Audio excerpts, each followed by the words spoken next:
Let's start with a clear understanding. Kindness alone is not enough to survive in this world. If you think that being a good person is enough to achieve success, you are living in a fantasy. And the worst part is that you know it, even though you refuse to accept it.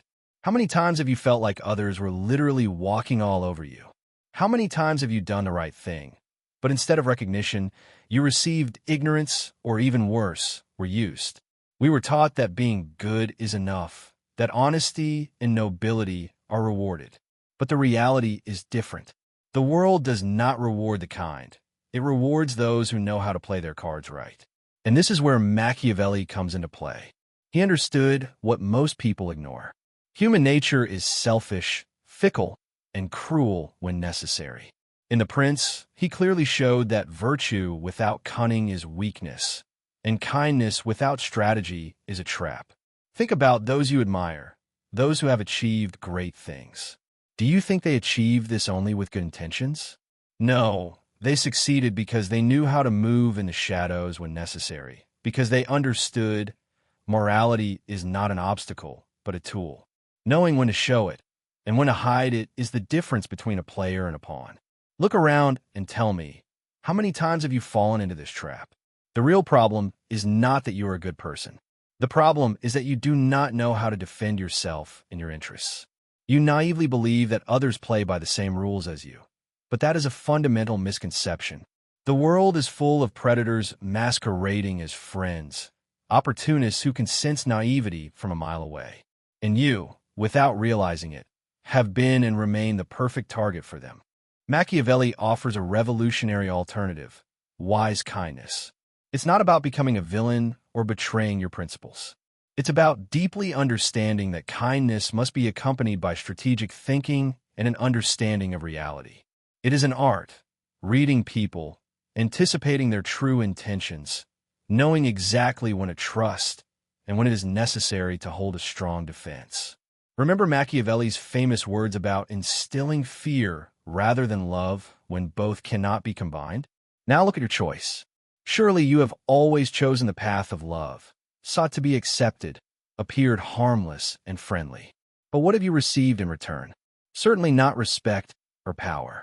Instead, you have gained a reputation as someone who can be used without consequences. Because kindness without strength does not evoke admiration. It only arouses pity. But do not rush to conclusions. I'm not calling on you to give up your kindness. I'm calling on you to learn to be kind without being naive. It is important to understand, the world does not reward simply the just. It rewards those who are perceptive and strategic thinkers. True virtue lies not in blind obedience to moral norms, but in skillfully balancing between ethics and pragmatism. The perception of strength is a concept understood by few. It is not enough to be strong. You must know how to demonstrate that strength. It is not enough to possess intellect. You must know how to project it.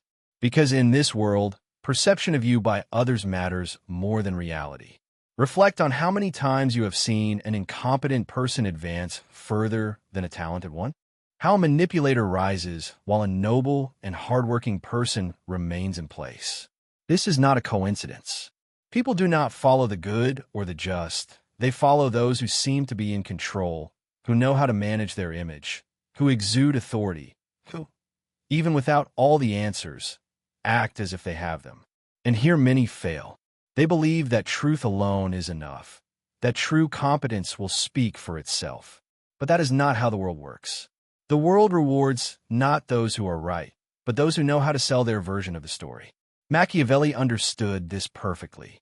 It is not just about who you are, but also about what others believe about you. Perception is everything. An unsure leader does not inspire trust, even if they are the most prepared. An employee who cannot showcase themselves will never get promoted, even if they are the best. A person who does not project value will never be desired, even if they have something to offer. Therefore, the key is not only to be, but also to master the art of creating a narrative about yourself, in the ability to control your image, to create the right impression in every situation. In any social interaction, people perceive reality not as it is, but through filters of assumptions, prejudices, and emotions. And the question is whether you allow these filters to work against you or use them to your advantage. If you are good, but appear weak, you will be treated as weak. If you're just, but seem soft, you will be trampled. If you are talented, but appear uncertain, you will be ignored. It's that simple. The art of perception is what separates those who control their destiny from those who are controlled by others. And here we enter a darker, but necessary realm: information control. Have you ever wondered why the most powerful always seem to know something that others do not? Why those who dominate the game always have an advantage? The answer is simple: because they know when to speak and when to remain silent. Naive people believe that absolute honesty is a virtue, that always saying what you think and sharing everything you know is right. But in reality, information is power, and you cannot give away power without consequences. Machiavelli said that a ruler must be able to hide their true intentions not because they must be a liar, but because in a world where everyone seeks advantages, those who reveal too much become vulnerable. Learn to control what you share, speak only what is necessary and nothing more, maintain a certain mystery, make people wonder what you truly think. The moment you become completely predictable, when others can predict your every move, you lose any strategic advantage you may have had. The greatest players in history, in politics, business, art, or any other field understood this. Strategic silence is as powerful as speech. Think about someone you admire, someone with real influence. Is it a person who says everything, who completely reveals themselves? Or is it someone who always leaves something in the shadows, who always holds a hidden card? The problem for many is that they confuse transparency with weakness. They believe that if they do not reveal everything, they are being dishonest. But it is not about lying. It is about controlling the flow of information to your advantage. Think about it. How many times have you said too much and harmed you? How many times have you trusted the wrong person, revealing something that later turned against you?